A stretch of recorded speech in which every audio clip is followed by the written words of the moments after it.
Welcome to the Master Your Mix podcast, helping engineers, producers, and artists create professional recordings and mixes, even from home. I'm your host, Mike and Davina. Let's get started.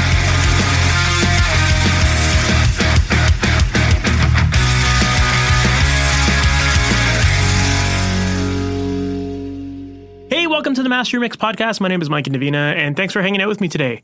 Today, my guest is Doug Boehm, and if you're not familiar with Doug, he is an American record producer and Grammy Award-winning recording engineer. He's worked with a lot of different artists in the pop, indie, and rock genres. He's worked with people such as The Vines, Katy Perry, Fall Out Boy, Miley Cyrus, Tokyo Police Club, Girls, and a whole bunch more. And in this episode, we get into a really great conversation about understanding the things that truly make a difference in your recordings and not getting sucked into a lot of the marketing hype that a lot of these plugin companies will make you believe. Whether it's plugin companies or gear companies, there's so many external sources that say you need this gear and it's going to make you better. And I know that we've covered that on the podcast before, but I think in this episode here, it's different because Doug gets into a lot more about truly understanding what you need to do with the resources that you already have. And I think that that's really important because a lot of people have heard that before, but people are still feeling stuck because they don't know what to do. So in this episode, Doug definitely gets into ways that you can analyze music more thoroughly and come up with a better game plan to get better results with your own music. Now, we also get into a great discussion about guitar tones in this conversation because Doug has amazing guitar sounds. Like, it's the thing of his mixes that, to me, are the most impressive. Like, his guitars always sound so big, so wide, so clear, and they leave a lot of clarity in the center of a mix for everything else to shine. So I'm just a really big fan of his guitars, and so wanted to dig into, what goes into that and what his process is. So in this episode, he definitely gets into a lot of those details, and he gives great answers that I think are very thorough. So I know that if you're someone who is struggling to get your mixes to the point where they're sounding better, or if you're struggling to come up with a clearer game plan for what should I be doing to get better results, this episode is going to be really helpful. So with that said, let's just jump right into it. Doug Boehm, thank you so much for being on the Master Your Mix podcast. How's it going, man? Good. Thanks for having me. Of course. For people who might not be familiar with you or your background and some of the projects you've worked on, that kind of stuff, can you give us a little bit of that brief history of who you are, what you do, ultimately how you got into music production and all the cool stuff you're working on these days? I mean, I do all kinds of things, as most people these days. You wear a lot of hats, and started out probably like a lot of people, a kid wondering, how to make a living doing music, and wondering whether it was going to be playing guitar or drums or getting behind the console and doing stuff. And I was lucky enough I lived in Ohio, Cincinnati growing up. And there is a music scene. I remember the big band during my time was the Afghan Whigs, which, Greg Dooley, and they had quite a little following. That was big for Cincinnati. I think that was probably in the late 80s. And I had a buddy that was, an amazing drummer, and he knew that Cincinnati was not the place to do it. And he really wanted to come to LA. That's where I live. That's where I'm at now. And go to music school. I think it was MI, which is a, place that a lot of people end up. And I just said, I'm going. We had just graduated from high school. Who knows? I had no idea what I was going to do. I don't even think I was thinking about it. Just living day to day, having a good time. But when I heard he was going to LA, I just went, yes. That's what I want to do. And, we got a big truck, moved to LA, and here we go. I've been here ever since. I think that was 1989, and, been all over the world. But I love LA. I think it's definitely the music capital as far as I can see. Sure, with technology, you can go wherever you want, but this is, and was, at least at the time, the peak of making rock and roll records, which is what I set out to do, and kind of made it happen. Love it. So prior to so you went to MI. Prior to that, had you had any experience working in recording audio at all, or was it just we'll figure it out once we get there?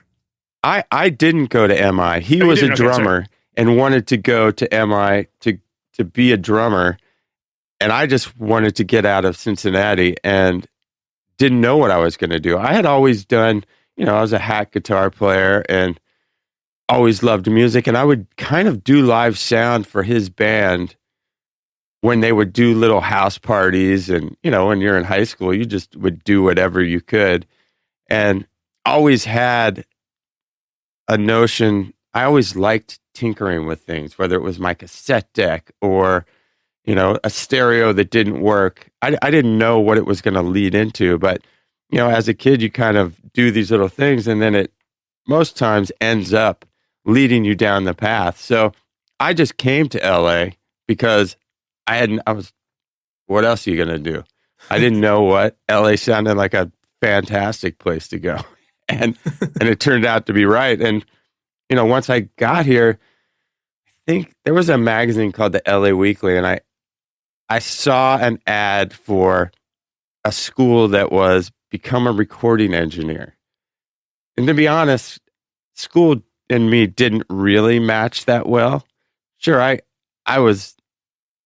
did all right, but the idea of going to college and continuing down that path didn't really strike me as something I wanted to do. But anyway, I saw this ad, and at the time, who was the president in 1989? I can't even remember, but they had all kinds of programs that you could get grants to go to school, any kind of school. And they just said the school, they were like, come in, you won't have to pay anything. I was like, what? My parents are going, it sounds too good to be true. It is. What is this shady place? Yeah, what is this shady place? I went in, it wasn't shady. And I think I went for one semester. And they did. They set up all the grants. They were making the money. Who knows how much money they were making. But after talking to people and figuring out even after you graduated from this 2-year program, you were going to have to become an intern at a studio. And I went, I don't think this is the way I'm going to go. So after about 3 months, I quit the school and went to a studio. I think it was called Studio 55. Not there anymore. It was on the Paramount lot, like White Christmas and classic, iconic, recordings from, the 20s, 30s, 40s recorded there. And I just said, hey, what's it going to take to get me in? And they said, you're on. Can you make coffee? I said, yeah.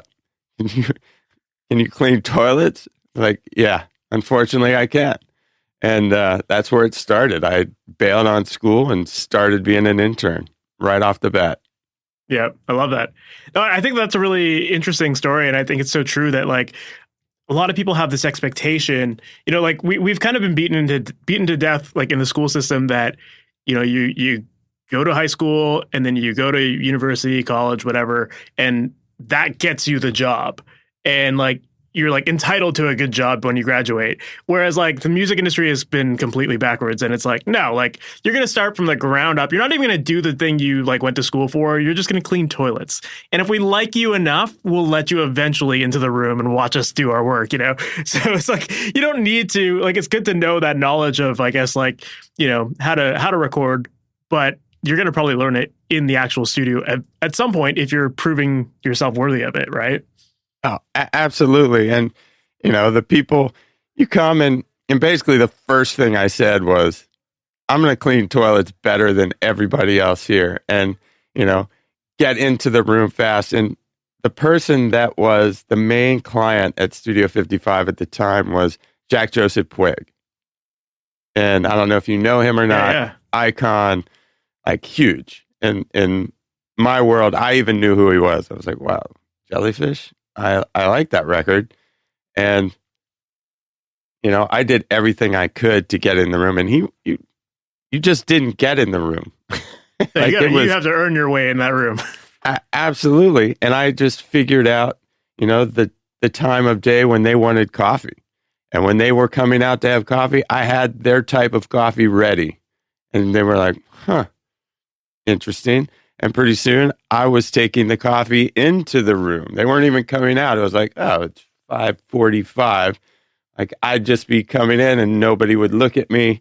Nobody would say anything, but I was in the room. And then I just started helping the assistants, like, during break time or whatever. I'd see them out cleaning up, wrapping cables. I'm like, all right, I'm going there. I'm not going to the big people. I'm going to the people that I can actually help and learn. I need to learn how to wrap cables. Here we go. And so I would help. And what assistant wouldn't love an intern that helped them do the jobs that they absolutely loathed? And when you became an assistant, wrapping cables was, oh my gosh, it was just something you did not want to do. Like, that was the worst.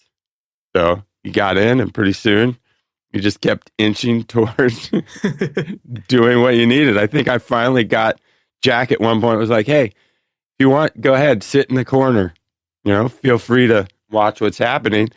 And he actually said, this is probably after 3 months, he goes, tell the studio you quit. Just come in, start hanging out in the room. I was like, really? I just remember the day I went, I'm not really going to be doing this stuff anymore. Sorry. And they're like, wow, that sucks because you were on your way. And then I still started coming in every day and they were like, what the fuck is happening? It was kind of amazing. But Jack didn't literally talk to me or any of the clients for months after I was just sitting in the room. Like nobody talked to me. I never said anything. I just watched. It was kind of an amazing process. That's amazing. Well, yeah, I mean, definitely, to have someone like that in your corner who's like at least giving you that way in is definitely a big thing to have for sure. Oh, without a doubt. And he's one of the greatest engineers of all time. He learned from Glenn Johns, and it's like it was different back then. That's the one thing that I do miss about today's culture is, you had a what do they call it when you were going to be a blacksmith or something? You were the what do they call that? You were going to learn how to do it. I mean, somebody would just take you under their wing. It's like, oh, you're going to be an engineer, and I just remember that's what I wanted to do, and then I realized, wow, I'm going to be an engineer. Like, these people are going to help me, but you just had to work your ass off, and they didn't pick people willy-nilly. Like they saw something for sure, and I think it was just not that I was going to have good ears. They just knew that I was a hard worker and that I wanted it. Mm-hmm. So then to go from being the guy that is sitting in the corner quietly to actually getting the chance to start implementing some of the stuff that you've been shadowing, what was that process like? I remember at one point, it was Jack and I in the room. The assistant was off doing something, and he goes, it still makes me laugh. He goes, hey, I have a patch. Are you ready to do it? And I went, yeah, absolutely. And I clearly didn't, I've never touched a patch bay. I'd looked in it many times after the sessions, but I didn't really know signal flow that well. Or he's like, all right, I don't even remember what it was. Put this 1176 on the insert of blah. And I grabbed the patch bay, and I must have been standing there. I don't know how long. It seemed like forever. Not doing anything. And he goes, hey, do you know what you're doing? I said, no. And he goes, I think that's the most impressive thing about what just happened. He was not mad. He said, you admitting that you didn't know what you were doing before you fucked anything up is the way I want it to happen. And I went, because you don't know if you should say, you know what? Yeah, I got this. And then try to figure it out. I just clearly didn't know what I was going to do. And I just fessed up. I was like, no, I don't know. And he was stoked. He said, here, let me show you. And that's kind of the way the relationship started. It was great. That's amazing. From a single patch bay, it turned this entire career. Kind of. I mean, what else? No, that's amazing. Because now, I feel like these days, the industry is so different now, and there are definitely fewer and fewer runner or intern positions available. But I feel like so many people are going into it now with this like knowledge already of, I know the software, or I know some of the basic tools, that kind of stuff. So it's, I still think that like a lot of the people that are in that position of power, I guess you could say, like they still want people to just come in, like be quiet, don't pretend you know anything about the gear. Let's show you my way, kind of thing. I still feel like that kind of old school mentality still exists, and rightfully so to some degree. Like, you don't want to mess with somebody's session just, without knowing how they do things, right? Yeah, absolutely. But that, like I said, that was a long time ago, and I see how today's, learning on your own can be more conducive to getting where you're trying to go faster. Like there's some of these kids that you run across, they're fucking good. They are amazing engineers. And you ask them, have they ever worked in a studio? No. Nope, haven't. How old are you? I'm 22. I'm like, okay, all right. You're doing it. And they just learn it on their own through tutorials and different ways that I just wasn't good at learning through a tutorial. I was the type that had to be in there, getting my hands dirty, doing it, or I wasn't a good learner. Today's kids, they can learn a different way, and it's kind of impressive. Absolutely. Yeah, it's just the information is so accessible, so people can learn it. And, like we were talking about earlier, it's just like the home studio market has become so easy to get into and to just like start getting your feet wet with it. And so people are just going all in. And, I think the idea is like, if I can make it sound decent in my house, it should be able to apply to a bigger studio. And sometimes that's the path, right? Oh, it is the path. And that's kind of where it ended up for me. I ended up, being an assistant engineer at Sunset Sound, and, you could get time to record demos. And I just remember, and I still tell this to people all the time when they're trying, I get friends or kids of friends or like, how do you make it sound good? And I go, you reference things, if you know what you're trying to do, that's half the battle. And that's what when I was doing demos for bands, and I remember getting done with a mix and going, all right, your heart kind of sinks because, I'm going to compare this, on these incredible mains at Sunset Sound with a record that's out right now that I love the way it sounds. And I just remember my heart dropping. You put it on, you switch back, and you're like, oh, God, I am nowhere close to, but then you start checking out things individually. Like, wow, I feel it's the bottom end that I am just not anywhere close on this thing. The guitars, yeah, they sound close to what these rock records are doing. And I was like, it's the bottom end. I am not anywhere close. And you just start referencing and you start doing things and you just start trying different things and you start asking people about bottom end. Like, what is it? Is it the miking technique? And a lot of times it did come down to the mic technique and just figuring out how to get the bottom end to start translating like these big records. And the moral to this story is I tell that to people now all the time. Like, hey, Doug, what do you think of this mix? And I go, well, what are you trying to make it sound like? People are like, well, I want it to sound like me. And I'm like, yeah, okay. But it's gotta come from somewhere. We all started with somebody as our hero, whether you're a drummer or a singer. Like, it just doesn't come from nowhere. Sorry, I don't think we're that good. So compare it. Put up the song that you want it to sound like and just start honing in on different aspects of it. Listen to the top, middle, bottom, and just see what's happening. And people go, huh, but that's hard. I'm like, yeah, but my words aren't going to really mean anything if you're not hearing what you're trying to accomplish here. So I always feel like reference, and I still do it. Like, yeah, I'll same. get done with a mix, and I think it's great, and I'll be like, I want this to sound like blah, blah, blah, and I'll put it on, and you just go, ah. or, whoa, I got some work to do. Glad I didn't send this one out yet. You know, so that's kind of the moral to this whole, I was leading to referencing anyway. Yeah, no, I love that you brought that up, though, because I think that it is such an important thing.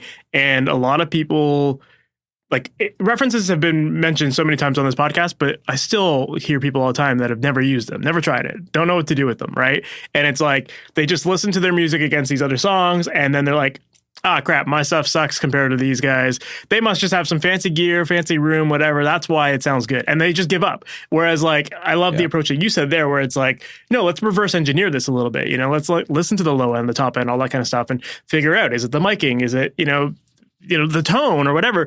And I think that the references are such a powerful, underutilized tool that once you start doing that and you start really getting deep into analyzing things and reverse engineering, then all of a sudden you're going to notice bigger improvements because you're paying attention to those little details that go a long way. I still feel like I listen to references every 5 minutes. Because I feel like my ears get so used to hearing the same thing over and over again so quickly that I just need that extra little calibration tool to just flip on for 2 seconds and I'm back to where I need to go, Absolutely. And I do too. So, that's, I don't know anybody that doesn't. They might not say they do, but I just think it's because you're right. You get sucked into this, you listen to the same thing for 4 hours. There's no way that your brain hasn't just shifted into some other spot where you think it sounds perfect. And maybe it does at that moment, but I don't know. I always need a slap in the face every now and then to get me back on track. For sure. And I think the other big part of references too is that it allows you to know what mixes that translate should sound like on your monitors, because so many people just mix to make it sound great in their room and then they lose all that translation when they take it to their car or whatever. So you sometimes need that reference to just be like, okay, you shouldn't have as much low end as sure, it sounds cool in your room to have that low end, but it doesn't actually work very well in the grander scheme of things. Stuff like that is so important to hear. I'm glad that you brought up monitors because most of my friends are professionals and I'll have conversations with people and they're literally changing their monitors every 6 months. Wow, I'm using these, I was on ProAx, now I'm on whatever this, and I'm going, or they'll even have 3 sets of monitors in their room and they're switching back and forth all the time. And I go, I don't even get how you can do that. Just pick one, any one, doesn't matter. Cheap, expensive. You start learning what those monitors do. And once you figured it out, that's half the battle. Figuring out what your room sounds like. You said it and you're 100% right. Just figure out what it does and when it translates. So people are constantly just making their life difficult by changing the monitors, switching. In the studio, we had 2 sets. We would have a near field, which typically in the beginning was NS10s, which I don't know why we use those. I think half of my hearing loss is because of NS10s. And then you would have mains, which something that when smaller studios started popping up, I missed mains from a large studio, the Ocean Waves, the Sunset Sounds, more than anything, because I don't know. I just loved making records on the mains.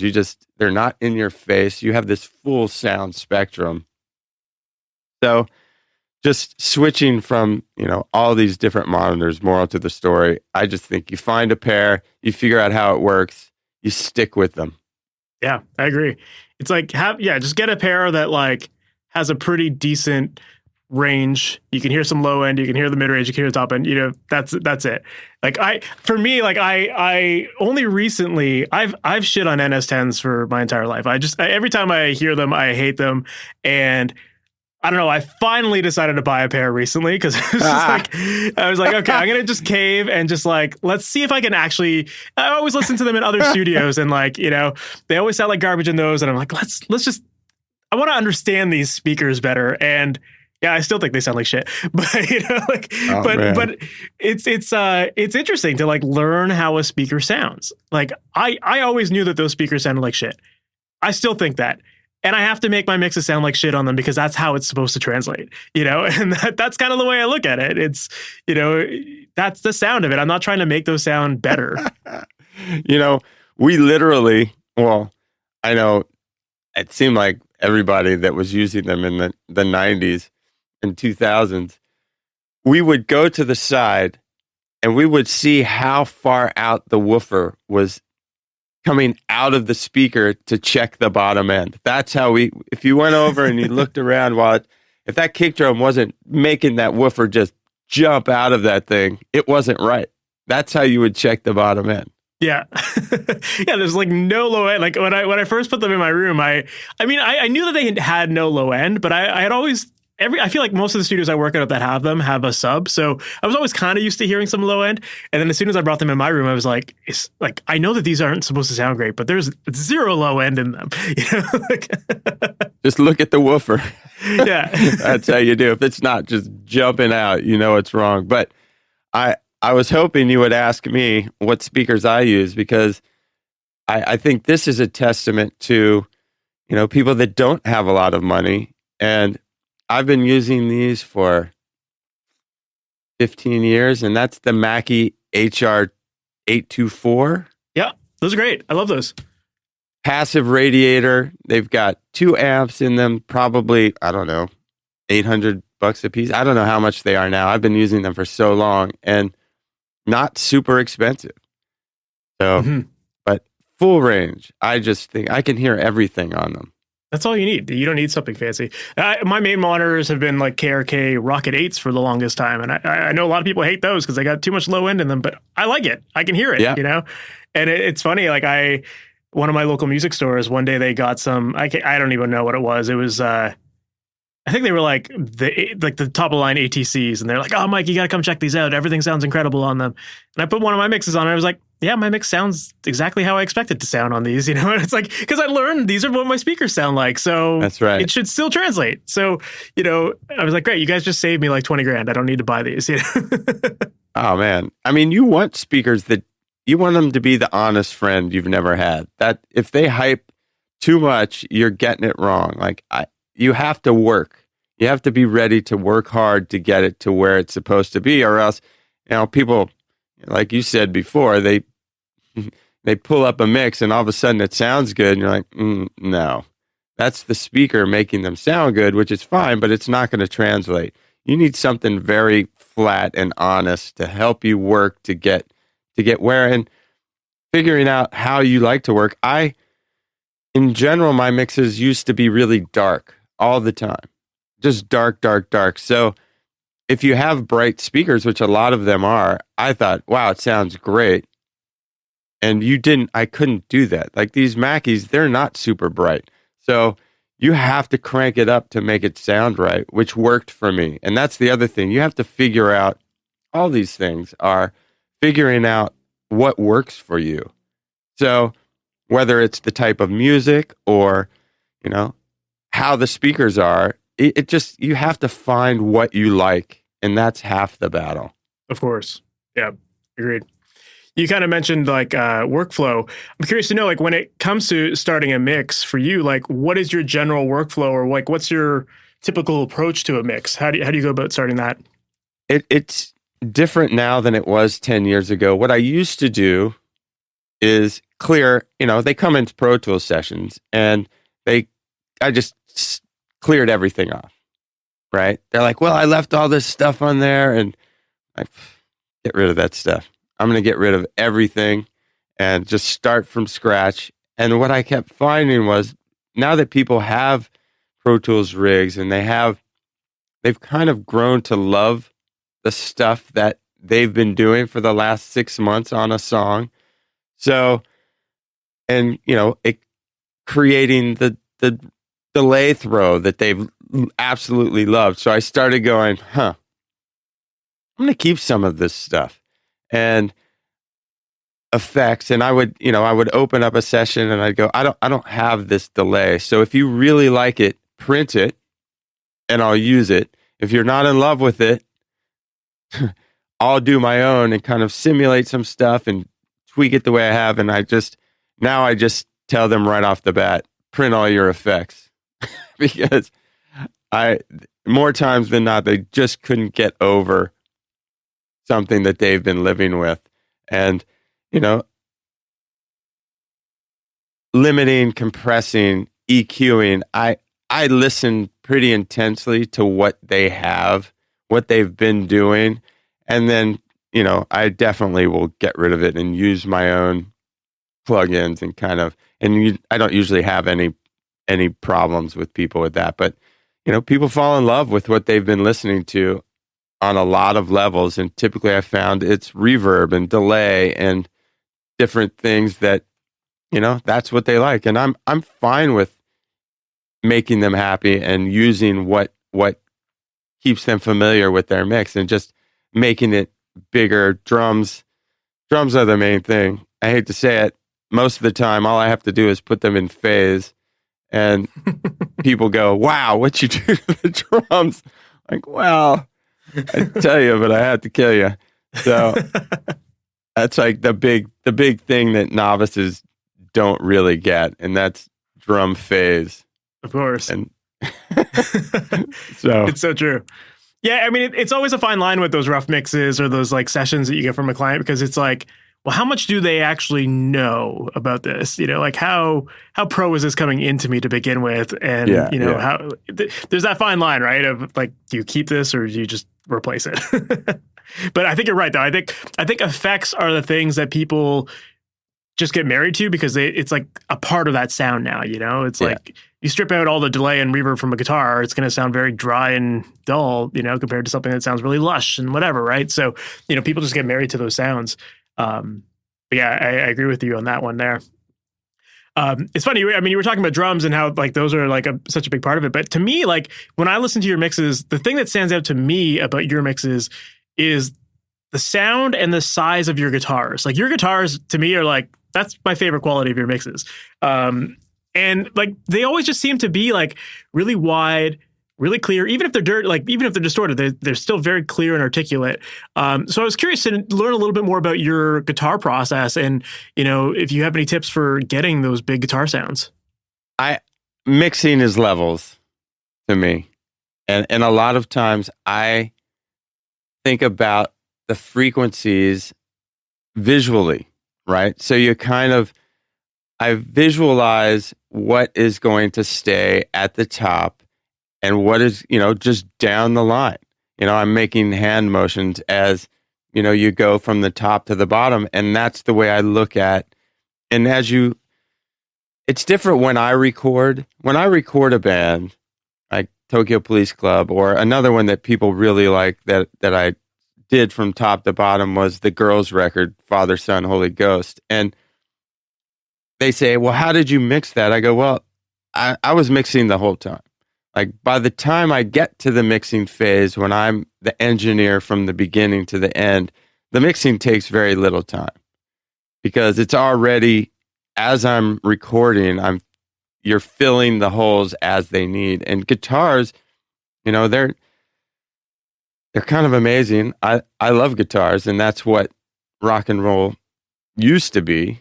Was guitars. So how to record the guitar, I typically use a 57 on almost all. That's what I know. That's really the only mic I ever use. Sometimes I'll have an 87 on there as well and kind of do a little blend, but typically it's just a 57.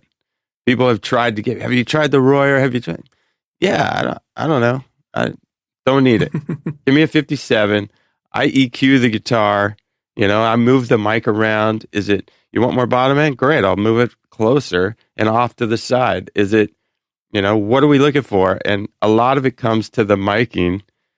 And that's kind of what starts the chain for me with guitars. And if it's something that comes in, I basically do the same process. Just I visualize where the guitars are going to sit in the whole dynamic of the process. And then I like wide. Wide to me helps clear. It's all about clearing out space. Mm-hmm. So, and I hear a lot of mixes these days, and they're not that wide. They're pretty narrow. in general. But when you have two guitars, I felt, they have to be wide to allow that room for the bass and the vocal and that snare drum and the kick drum. So I go wide most of the time. So in terms of getting that wide sound, is it just a matter of double tracking? Well, if you want to go wide, you need balance, right? Whether it's another guitar, in the 90s and 2000s, we always had two guitars. Now I rarely use a double guitar. You have something else. You have a keyboard or a shaker or just something to balance. And I still tend to go wide just because I'm used to that and I like it. But even if it's not two guitars, there's something else on the other side that helps balance it out. Gotcha. When you do double tracking, are you the kind of person that will just like take two tracks of the exact guitar tone, guitar, that kind of thing? Or do you like switch it up for one side versus the other? Oh, it's always, I try to make it different all the time. Different guitar, different amp. The mic stays the same. You want it to be different. The same just, doesn't work as well. I mean, you can just, I know we're on guitars, but I do that for room mics as well. A lot of times, if I have I want a stereo room mics, I'll make the two mics different just so that you have it. You don't even notice, but it makes a difference that's really cool to me, and it makes it stand out. And it's subtle. Like a lot of people don't even know that, the two room mics are different, or the two guitars are different guitar. Yeah. Maybe a Telly on one side and a Les Paul on the other. It makes it big, I think. Rather than the same, different just keeps it adding character. That's interesting. And it's, I feel like when it comes to guitars, like most guitar players, they dial in their setting and it's like, that's the sound we want. And so you start with that first track being the sound a band wants, and that sounds really good. And then when you get into that idea of doubling your guitar and trying to make it sound different, then it's like, well, how different do you actually go? Like, sure, switching up a guitar is like going to make it sound different, but are we trying to get it somewhat related? I think that's always like the thing that a lot of people aren't sure about. Well, no, and I'm not sure either. So you just try things, and it seems easy to me, but when it works, it's working. And if it doesn't work, you're like, that's just not working. That sounds, it sounds weird. And I have a saying that if it sounds weird, it is. So try something else, right? Just try it, and you'll hear it when it does sound right. That's kind of the beauty. And sometimes maybe you can't get away from that Les Paul, but the amp is slightly different. You go from a Marshall to a Fender. You mix it up some way that gives the two sides character. Yeah, I love that. As far as the width in a mix, do you ever experiment with any like stereo wideners or any of that kind of stuff? I do, but typically that ends up being on the reverb or a delay that if it goes with too much of the instruments, I tend to not like it. But you can put, those spatializers, you get some reverb going way wide. It's cool and it's subtle, but you still get the same effect rather than, putting it on instruments that, I don't know, it never really worked for me. For sure. And then like, what's your take on compression with guitars? Because, some people would say that like, if you narrow down all the dynamics, then like, it doesn't really feel like it pokes out. And I would assume the width would change as a result of that too, right? Yeah, absolutely. And I'm guilty of knocking the character down many times on guitars because, you want them loud. People, when the volume wars started and, they're like, it's too loud. I'm going, if we could all turn our Marshall amps up to 10, we would. So they just sound better, but we can't all the time. So when I started, I really liked LA3As on guitar. I don't know. It was a combination that I just couldn't get away from. And now that the plugins don't really have the same, that's the one thing that I haven't. Plugins typically translate pretty well. I can't really back the LA3As on plugins. Maybe I haven't tried the newer round, but I do think that I have sucked out the life of electric guitars by over compressing. But I like the sound of compression. I've always liked it. I think that's been the sound of rock and roll for a long time. And so we just kept pushing it and pushing it. But I do say that, yes, you can suck the life out of a guitar with over compression, for sure. Yeah. I feel like with electric guitars, compression is more about the character than it is like leveling it out sometimes. Because, I mean, if you're already going through a dirty amp, it's already kind of compressed on the way out, you know? That's true. Yeah. That's true. But that's what we do. I mean, I push it. That's what, you know, if you get to people, even kids, where they'll, you know, some of these new mixes, I just go, how do they do that? Like, wow, it's incredible. It is just so tight and aggressive. Like, that is kind of amazing. So I've always been the type to try to push it. Like, let's keep going. Let's see how far we can push this until it's not cool. And sometimes you miss the mark and you go too far. I always felt like going under the mark was worse to me than going over it. For sure. No, that makes sense. Well, you had talked about drum rooms and how you like to switch up the mics there. And that kind of ties me into something I was curious to ask you about, which was, one record that I really do appreciate that you've worked on that I love the sound of is the Tokyo Police Club Force Field record. And what I love about that record is that, especially the drums, there's this really cool, like tight but reflective sound all around it. And I just feel like it gives you like a sense of character, like you're almost in the room with the band. And it's not like a big, long, drawn out, sustained sound. It's just kind of this. It's dry but reflective, kind of. I don't know how to describe it other than that. But I'm curious to know, like, as far as the roominess of that record, do you remember if that was like more of an actual room sound, or was that something that you might have messed around with in post? It's definitely room sounds, and we recorded that. I can't remember the studios, but we recorded at two drum rooms, and both of them were big. And it depends, I'm a big fan of a big room, baffle, set up gobos, put parachutes over the top, do whatever you can to make it sound like you want. And I was also, and during the tracking, I use transient designers a lot. Now they're plugins that are pretty great, but I had rack mounts and I would put those on the room because the timing, the decay of, the room is so important to making the room sounds. And I dial that in. You just dial in those rooms and I mash drum sounds like pretty heavily. Compare the, what's the 1176 with all the buttons in? Yeah. Like, I do that a lot on room sounds. And, again, transient designers, you can knock the transients down so that it sounds right. And I just can't get away from, as a, mixing in Pro Tools, the Kramer Pi plugin, mm-hmm. Man, that I don't think I could mash a drum room sound without that plugin. It's kind of amazing, and it does a lot of the same thing. But that record, those are live drum sounds. Yeah, that's awesome.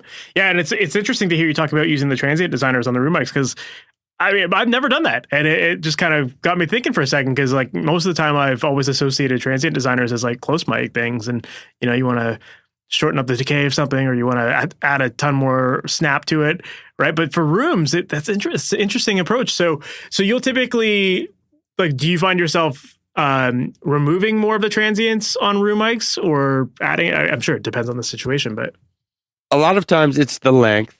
But when you're super smashing, you'll get this initial hit that you don't always want, whether it's on the kick drum or the snare or. So a lot of times it's both. And just a lot of times you'll see on, when you're doing a record in a drum room, you'll notice that a certain tempo works better in that drum room. And that's all because of the length of the decay. So once you figure something like that out, then you can use the transient designer to like, wow, 120 works in this room and 160 clearly is too much. So you're the more you start to realize what's going on, the further you can go with the length of the room. And I think that's the key to, and I like drums to sound like drums. So the rooms and the overheads, if they're not right, then you're kind of sunk. Then you're going to sound like, a kick and snare blasting through, which works on some stuff, but I like it to sound like a drum set. Yeah, for sure.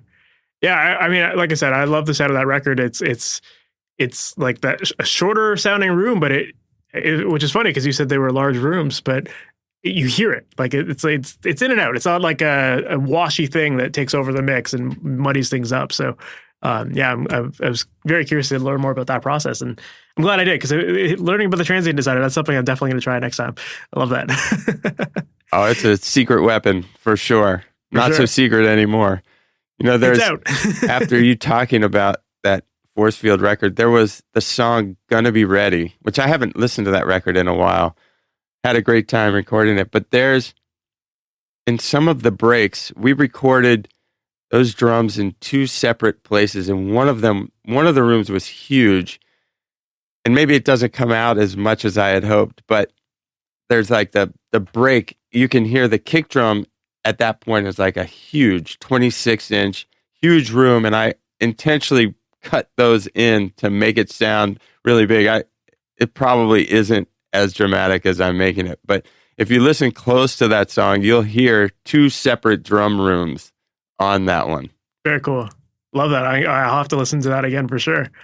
Another thing about that record that I thought was really cool is that it seems to have a lot of like saturation all over it as well. Like it's, everything's kind of got some grit to it, which is cool. So would that be something, again, that you would use during like the tracking stage, or something that you would maybe add more in post? I mean, it kind of goes both ways. As you're recording, you try to get it to sound the way you want it. So I try to leave as little for post as possible, right? So you're making the record, you're adjusting. It kind of has to sound how you want it to then. So I'm a big fan of distortion and saturation. I think that was the big problem with, when we switched from tape to Pro Tools. Not that, I don't think they talk about tape saturation, and yeah, it was there, but Pro Tools digital was so clean in the beginning. We didn't have all those saturation plugins, and that's really what has made digital recordings way better in my mind. And a lot of it is saturation. When I'm mixing, there's a saturation plugin on almost every channel. You have, what's the one from Sound Toys? What's that one? Like the Decapitator. Yeah. I mean, that gets a heavy rotation, but I have like 4 or 5 saturation. The Saturn, my Fab filter gets a lot of use. You're not distorting things, so to speak, but you're just adding a little bit of saturation on literally almost every plugin. PSP, Vintage Warmer, gets a lot of use. Very cool, yeah. There's just all kinds of stuff. I know even like Pro Tools comes with heat, right? So like a lot of people even use that as something to have on every channel, that kind of thing. Haven't used it, but it's probably fine. Yeah, I mean, I think like Decapitator and all those tools they could definitely go much more extreme. Which, hey, sometimes that's what you want, right? You want all that control and shaping and all that stuff. But a lot of times it's not. It's not extreme at all. It's just subtle. But if you took it off, you would go, wow, that sounds really generic.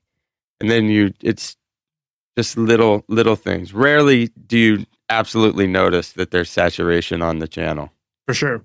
Yeah, I think saturation is like one of those tools that a lot of people are kind of afraid to commit to on the way in, because they're just like, oh, I don't want to go too far and like paint myself in a corner with this. And there can be that fine line of how much you push something. I suppose, like you could just throw on like any sort of tape emulation plugin, and in the most default setting, it's probably just not going to be noticeable, but over a whole mix, you're going to get some warmth out of it and all that kind of stuff, right? But it's like when you start to really push something, then obviously you start to notice the difference, right? But yeah, there's like, as far as knowing like how not to overdo it. What's your approach there? That's just experience. I mean, I've overdone it many, many, many times. I've underdone it. There is no other way around it other than you try it, you screw it up, you get it right sometimes, and you think you've nailed it. You're like, oh, I got this now. Wow, that record sounds amazing. The next 3 after that sound terrible.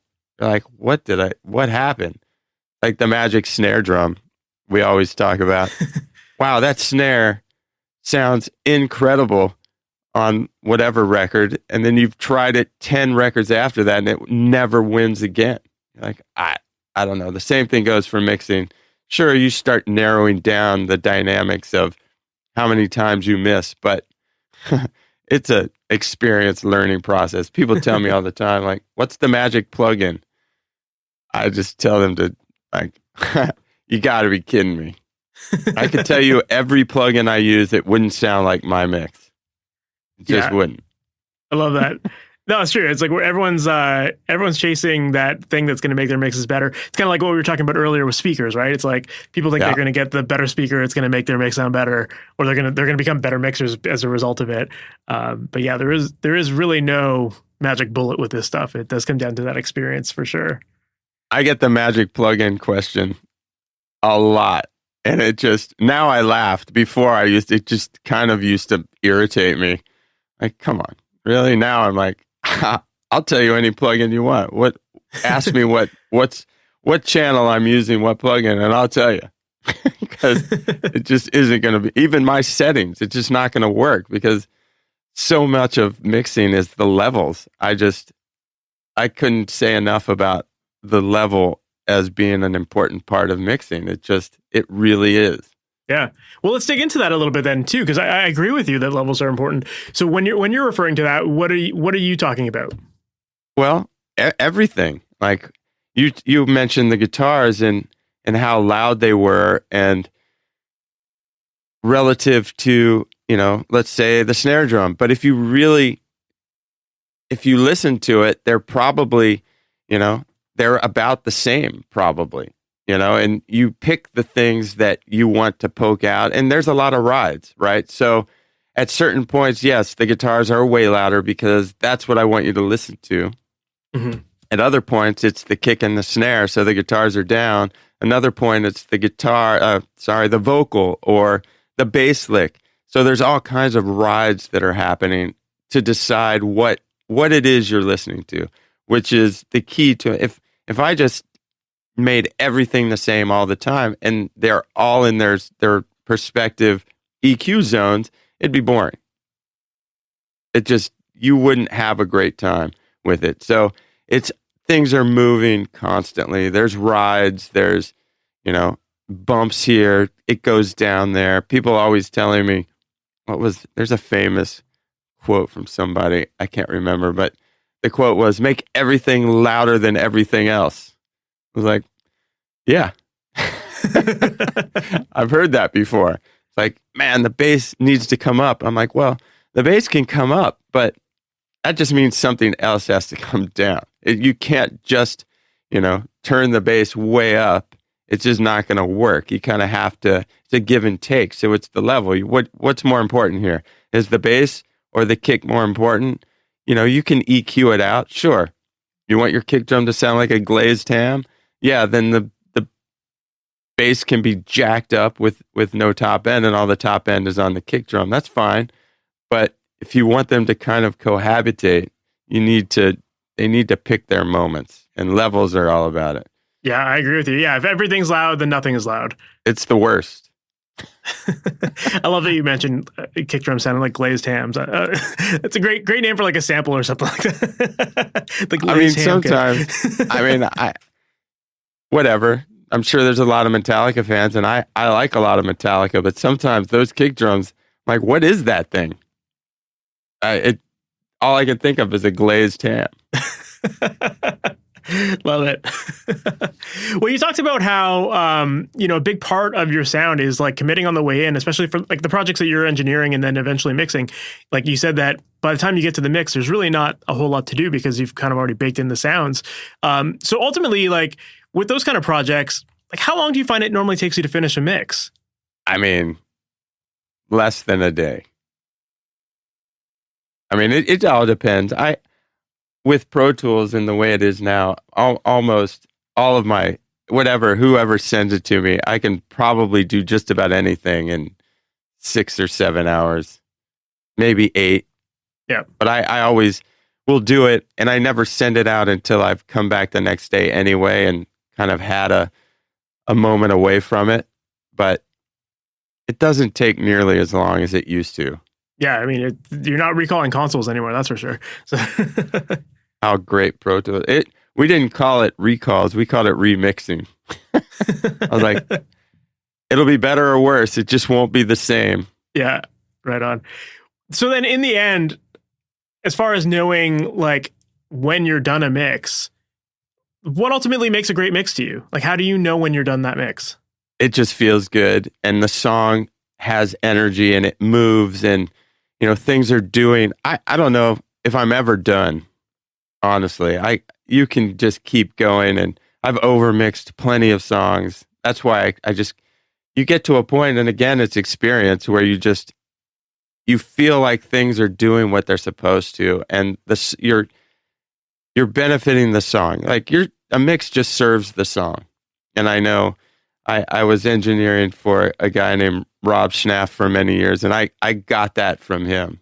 Like, well, what about the mix? He's like, it just has to serve the song, and I've incorporated that into my whole thing because it's true. When you feel like you're doing what the song is asking for, that's when you're done. Love it. That's a great spot to wrap up there for sure. Well, Doug, thank you so much for taking the time to do this, and I think you gave us a lot of really great things to think about. If people want to learn more about you, maybe follow you online, or maybe even potentially work with you, what's the best way for them to do that? They can follow me at dougboehmmusic.com, little website that I haven't kept up in years, but you can drop me a line, email, or, just send me an email, dougboehmmusic@gmail.com. I get people that send me stuff all the time. I'm happy to talk about or mix your stuff. Awesome. Well, again, thank you for doing this. Really appreciate it. Thank you. I had a lot of fun. So that was my interview with Doug Boehm, and I really enjoyed that. I love his approach to making records. It's just about keeping things simple. Like when he was talking about guitar tones, I kind of expected that he was going to say he had this big elaborate chain or whatever, but then he's like, no, I just use a 57 and just change up one side versus the other. And, I think that these are little details that just go a really long way, but they're so simple to do, right? So we don't need to often like overcomplicate things with like crazy chains. Sometimes just change a guitar. That's it. Like that might be the solution to all of your problems. And I love that he addressed that here today. Just really making things simple. So I love learning about his guitar process. And I also loved learning about some of the little tricks that he does to get cool room sounds when it comes to drums. And I loved his technique of using a transient designer on the room mics. I thought that was really cool. And even just the idea of just using non-matching pairs for room mics, I thought that was a really cool idea too. You get taught that, you should always have room mics be the exact same. That's because mic companies want to sell you two of the same mics. So I think it was great to hear him kind of talk about how sometimes just changing up one mic versus the other gives you this extra character that can make a mix sound really exciting and unique. So I love these little hacks that can go a really long way in terms of making your mixes sound more exciting. So I hope that you enjoyed that too, and I hope that you got a lot out of this episode too. And if you're the type of person who is currently struggling to get your mixes to sound better and you're not sure what steps to be taking to get the results that you're ultimately after, like if you're chasing guitar tones or drum tones and your recordings don't sound anything like your favorite records and you're just not sure what steps to be taking, Well, that is something that I would love to help you out with. And inside of my coaching program, Amplitude, that's exactly what I work with my students on. Inside of that program, I work one-on-one with you to help you get your recording sounding just as good as your favorite records. And we walk through the tools to use, the steps to take, what to be listening for, how to dial in your settings. And we go back and forth on your mixes until they are sounding at a level where you are just super excited about them and ready to share them with the world.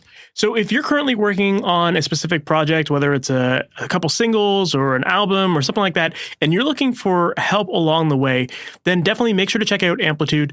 If you go to masteryourmix.com/amplitude, you'll find all the details there. And then I'd love to hop on a quick call with you to go through the program and give you a little bit of a behind the scenes tour so you can see what it would look like inside and how it can help you out. So once again, visit masteryourmix.com/amplitude and you can find all the details there. All right, guys, we've reached the end of this episode. Thank you so much for sticking to the end, and I can't wait to chat with you in the next one. We'll talk soon. Have a good one. Thanks for listening to the Master Your Mix podcast. To have your questions answered, submit your questions to questions@masteryourmix.com. Please go to iTunes and subscribe and leave a review. And for more information on how you can improve your mixes, visit masteryourmix.com.